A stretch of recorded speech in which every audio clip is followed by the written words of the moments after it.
Bismillahirrahmanirrahim. Assalamu alaikum. I'm Dr. Muhammad Zaman Ashraf. I welcome you all in basic organic chemistry.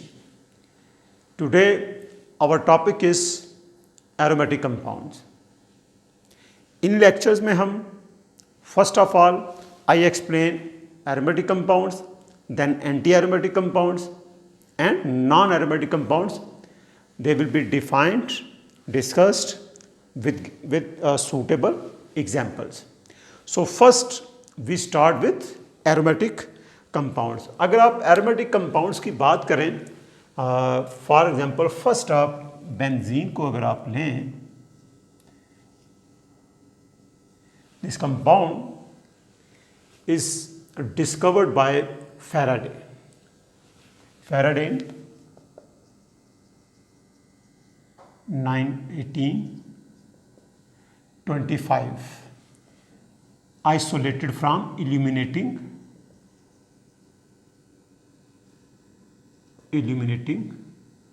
gases.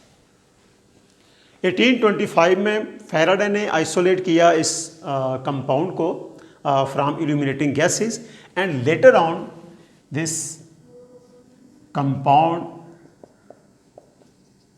was synthesized by benzoic acid. Benzoic acid heated in the presence of calcium oxide converted into benzene. अब ये benzoic acid जो है वो कई सौ साल पहले इस बेंजीन से ये जो है वो 1550 और 60 की दहाई में ये जो है वो आइसोलेट किया जा चुका था. So this benzoic with reference to this benzoic acid this compound is named as benzene. अगर आप एरोमेटिक कंपाउंड को जो है वो एक्सप्लेन करें, डिस्क्राइब करें, समटाइम्स जो है वो हम समझते हैं कि जी aromatic compounds it derived from aroma और ये ख़ास किस्म की जो है वो खुशबू है, स्मेल है, फ्रैग्रेंस है. उस अरोमा की वजह से हम इन कंपाउंड्स को जो है वो एरोमेटिक कंपाउंड्स कहते हैं. ऐसा नहीं है. Some of the aromatic compounds they have fragrance, लेकिन नॉट दिस बेंजीन और some other aromatic compounds they have fragrance. Aromatic compounds इसका जो मीनिंग है दैट इज स्पेशल स्टेबिलिटी है. और इट्स इनर्टनेस, इस बेंजीन की जो है वो inertness towards different chemical reaction. मतलब ये कि आपके पास ये जो कॉन्जुगेशन है, अगर आप इस कॉन्जुगेशन को, जैसे ये alternative double and single covalent bonds हैं, अगर आप इस कॉन्जुगेशन को एक साइक्लिक सिस्टम में ले लें तो it has some special stability which is unexpected. जो आप इन कार्बन कार्बन डबल बॉन्ड्स की स्टेबिलिटी जो है वो एक्सपेक्ट कर रहे होंगे, या इन कार्बन कार्बन डबल बॉन्ड्स की स्टेबिलिटी जो है वो एक्सपेक्ट करेंगे, उससे ये ज़्यादा स्टेबल हैं. जैसे फॉर एग्जांपल टॉलुइन है, या आपके पास कुछ और एरोमेटिक कंपाउंड्स जिसमें जो है वो, जिनको आप जो है डिस्कस करते हैं under the heading of aromatic compounds, they have some special stability. Later on in 1850 की दहाई में या 1865 में किक्यूल जो है वो साइंटिस्ट था जिसने इसका स्ट्रक्चर जो है वो प्रपोज किया. Propose the structure of benzene based upon. अब एक ये मॉलिक्यूलर फार्मूला इस कंपाउंड का, it's molecular formula is C6H6. अब ये 6 कार्बन और 6 हाइड्रोजन का जो कॉम्बिनेशन है ये शो करता है this compound it is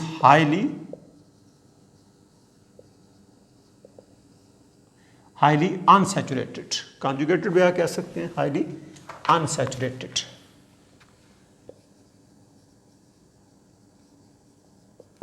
If this compound is highly unsaturated, अगर ऐसा है तो इसका मतलब ये हुआ आप के पास जो अनसैचुरेटेड ऑर्गेनिक कंपाउंड्स हैं, for example we have alkene है या आपके पास अल्काइन है, it react with bromine CCl4 में या ब्रोमीन वाटर के साथ, it will gives us this product. Okay, तो ये एक्सपेक्ट किया जा रहा था this compound because it is highly unsaturated, it can react with bromine. उसी तरह जिस तरह अल्कीन्स और अल्काइंस जो है वो ब्रोमीन के साथ रिएक्शन करके एडिशन रिएक्शन जो है वो देते हैं, then it was expected that this benzene because it is highly unsaturated it should react with, अगर आपके पास उन्हीं कंडीशन में जिनमें आप बेंजीन का इसका अल्कीन का रिएक्शन करते हैं या अल्काइन का रिएक्शन करते हैं, अगर आप CCl4 में ये रिएक्शन करें, almost no reaction. So it means ये बहुत अनएक्सपेक्टेड था कि एक हाईली अनसैचुरेटेड ऑर्गेनिक कंपाउंड हो और वो एडिशन रिएक्शन जो है वो ना दे। फिर इस पे जो है वो एक और कोशिश की गई और अगर इस पे इसके रिएक्शन किए गए, then C6H6 plus bromine in the presence of iron 3 bromide, then monosubstituted product is formed, C6H5Br. So it means instead of giving addition reaction like other unsaturated organic compounds, alkenes या alkynes की तरह ये benzene addition reaction दे, ये substitution reaction को जो है वो prefer करे। ये जो है वो एक अनएक्सपेक्टेड चीज़ें थी जो कि प्रॉब्लम्स थी, हर्डल्स थी in solving the structure of this compound which has molecular formula C6H6। Kiul ने जो है वो बेस्ड अपॉन these facts ये स्ट्रक्चर जो है वो प्रपोज किया बेंजीन का, और क्यूल के जो है वो जब वो इमेजिन कर रहा था, ये बार बार इन चीज़ों को सॉल्व कर रहा था, बहुत ज़्यादा सोच रहा था, तो ये जो है वो हर्डल्स बहुत ज़्यादा थी इस बेंजीन के स्ट्रक्चर को जो है वो सॉल्व करने के लिए। एनी हाउ उसके ख्वाब की जो एक स्टोरी है वो आप सब लोगों को जो है वो पता होगा कि किस तरह वो ये स्ट्रक्चर सॉल्व करते करते जो है वो सो गया, और then he dreamed the structure of this compound. और उसे जो है वो एक ख्वाब में जो है उसने देखा कि एक सांप है और उसने जो है वो अपनी दुम अपने मुंह में जो है वो डाली हुई है। That's why based upon that dream उसने कहा कि जी ये जो पाई इलेक्ट्रॉन्स हैं this benzene it contains a close loop of electrons. Any how उसी के बाद उसी के स्टूडेंट ने जो है वो इसको क्रिटिसाइज़ किया स्ट्रक्चर को। उसने कहा कि अगर बेंजीन को आप फॉर एग्जाम्पल डाई सब्स्टिट्यूट, अगर तो मोनो सब्स्टिट्यूट देखें then all carbons they are equivalent, तो मोनो सब्स्टिट्यूट के केस में तो ऐसा कोई प्रॉब्लम नहीं है। But in case of di substituted अगर आप जो है वो इसकी बात करें,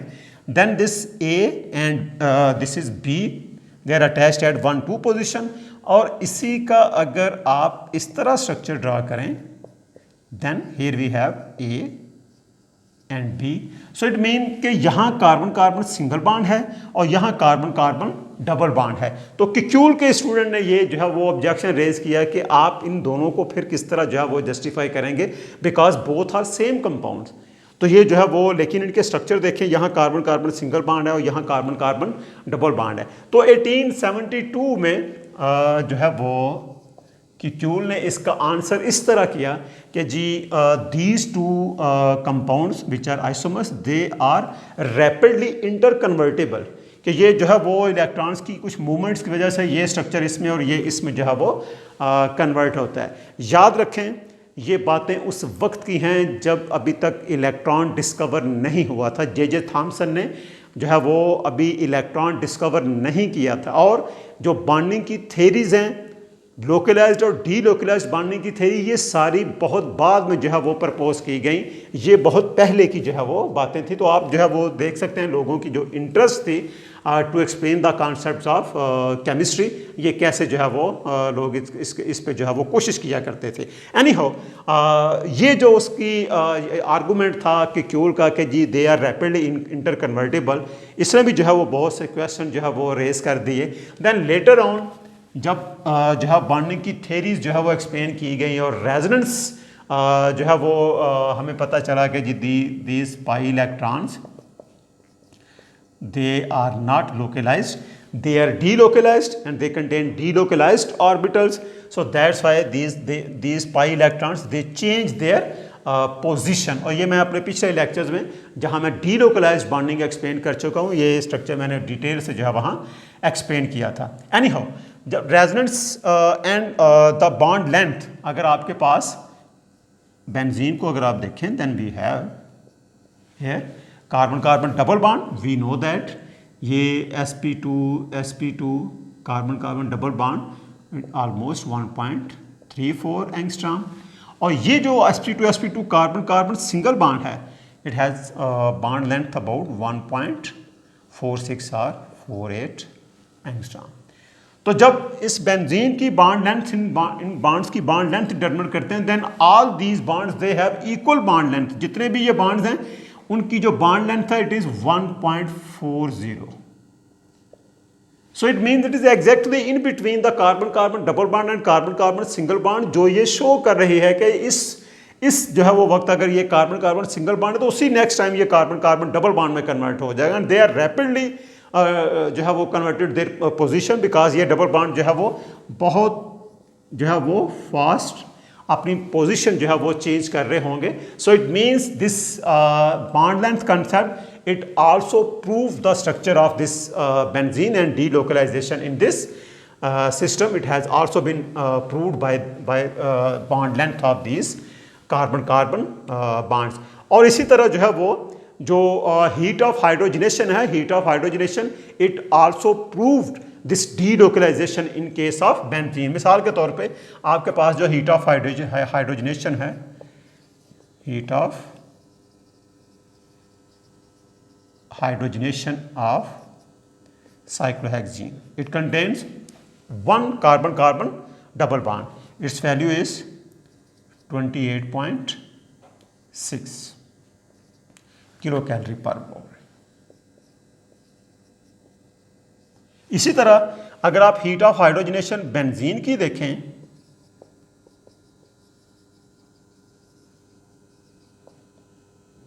heat of hydrogenation of benzene, इसी बेस पे अगर आप देखें तो एक कार्बन कार्बन डबल बॉन्ड के लिए 28.6 किलो कैलोरी है, तो तीन के लिए क्या होगी?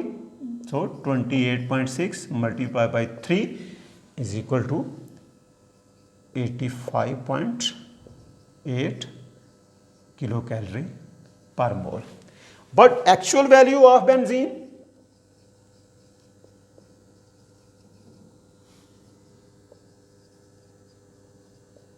actual value of heat of hydrogenation of benzene is 49.8 kilocalorie per mole. This difference is resonance energy of this benzene, which reflects the stability of this benzene. अगर आप इसकी जो है वो डिफरेंस निकालें तो वो होगी resonance energy is equal to 85.8 minus 49.8 is equal to 30 kilocalorie per mole. Okay, so it will be equal to 36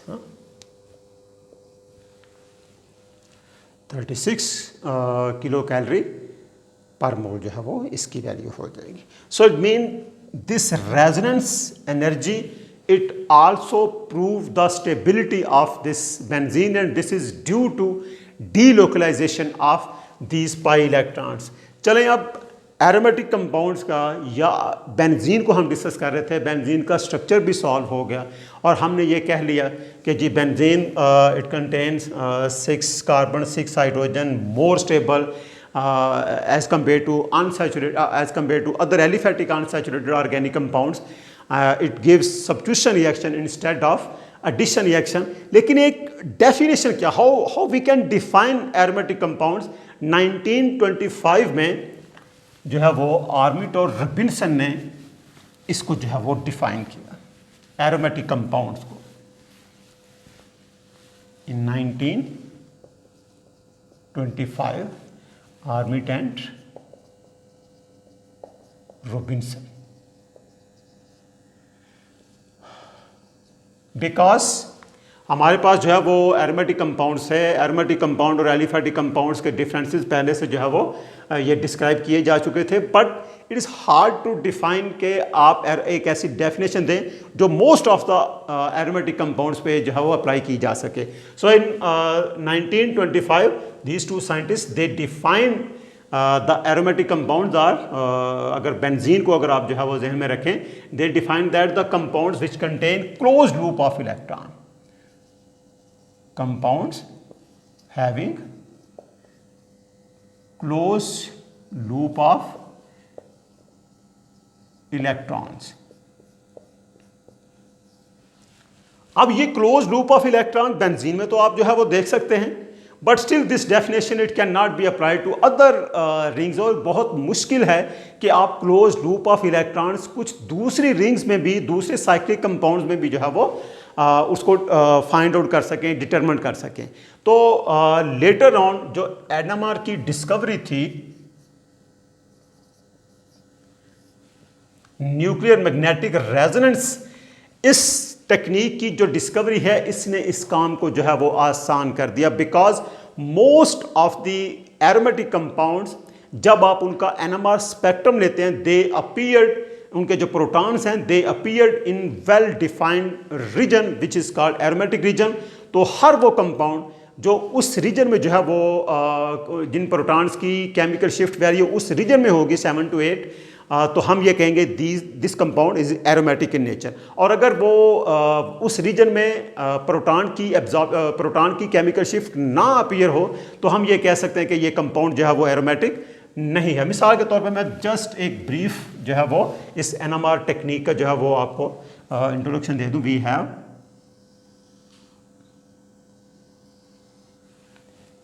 this chemical shift delta value, chemical shift value, okay.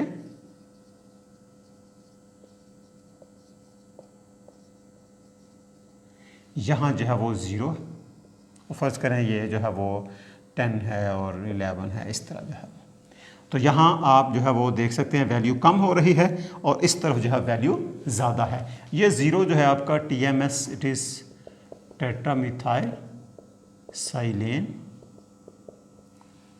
जो डिफरेंस है इस केमिकल शिफ्ट वैल्यू का, it depends upon the electron density. अगर किसी hydrogen पे electron density ज़्यादा होगी वो ज़्यादा शील्डेड होगा, और जितना ज़्यादा शील्डेड होगा उतनी ही उसकी वैल्यू जो है वो 0 के करीब होगी. ओके, सो इट मीन्स इस तरफ जो वैल्यू है this is shielded proton,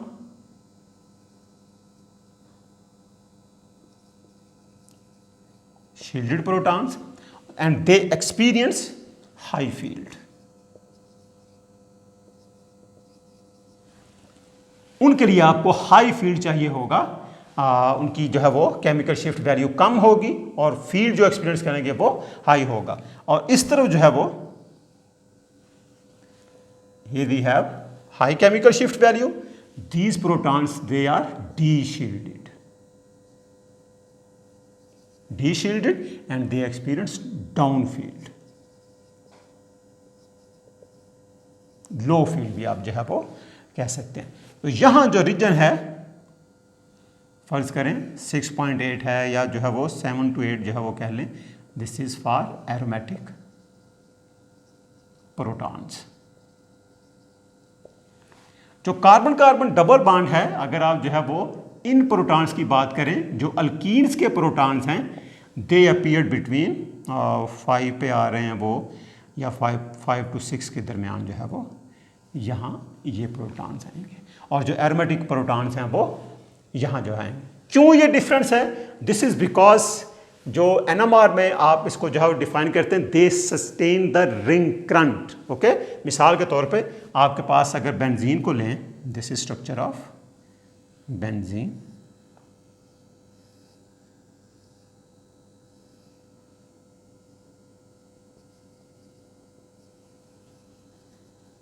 Structure of benzene, here we have hydrogen, here we have hydrogen. So benzene it has closed loop of electron, ये इलेक्ट्रॉन की मूवमेंट. जब आप एक्सटर्नल फील्ड अप्लाई करते हैं, आउटसाइड जब आप फील्ड अप्लाई करते हैं, फील्ड, तो because of this ring current, ये इलेक्ट्रॉन्स की रिंग करंट की वजह से एक इंड्यूस्ड मैग्नेटिक फील्ड जो है वो ये एक्सपीरियंस करेंगे।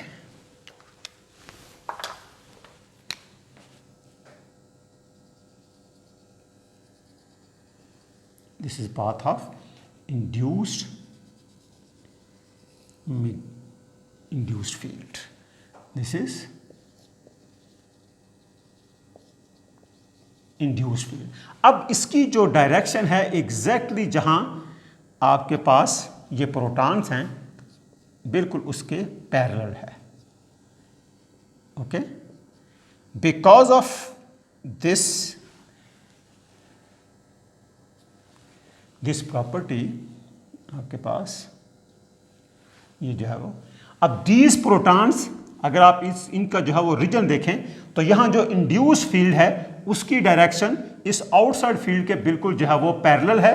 That's why these protons they experience different field and they appeared at down field as compare to carbon carbon double bond protons. जो अल्कीन्स के प्रोटॉन्स हैं उनकी निस्बत ये जो डाउन फील्ड अपीयर होते हैं, this is because of this orientation of these hydrogens when we apply the outside field, the induced field has parallel direction where hydrogens of benzene they are located. In short, आप ये कह सकते हैं aromatic compounds को define करने के लिए इस NMR टेक्निक ने हमारी बहुत ज़्यादा हेल्प की, बिकॉज कोई भी ऑर्गेनिक कंपाउंड आपके पास हो अगर वो एरोमेटिक है, जब आप उसका NMR स्पेक्ट्रम लेंगे देन यू हैव सिग्नल, इस रीजन में आपके पास सिग्नल आएंगे प्रोटॉन्स के। These signals which are present between 7 to 8, they show that your compound is aromatic in nature because it has ability to sustain the ring current. Due to this ring current effect, it has chemical shift value between 7 to 8. तो इस तरह आप जो है वो aromatic protons को aliphatic protons से differentiate कर सकते हैं। या आप ये कह सकते हैं वो जो शुरू में आप एलिफेटिक अनसैचुरेटेड कंपाउंड्स को एरोमेटिक अनसैचुरेटेड कंपाउंड से डिफरेंशिएट करते थे based upon their different properties, इस टेक्निक ने हमारा काम आसान कर दिया। We know that aromatic compounds they prefer to undergo substitution reaction instead of addition reaction, and when we perform the NMR spectrum of this benzene or other aromatic compounds, then we have signal between 7 to 8 which show the presence of aromatic compounds. ये तो थी general discussion of aromatic compounds, जिसमें हमने जो है वो chemical reactivity और उसके बाद जो है वो जो NMR टेक्निक है इसको यूज़ करते हुए एरोमेटिक कंपाउंड्स को जो है वो डिफाइन किया या डिस्क्राइब किया। आज का जो लेक्चर है मैं यहाँ ख़त्म करता हूँ हुक्कल रूल पे। Hukkal rule is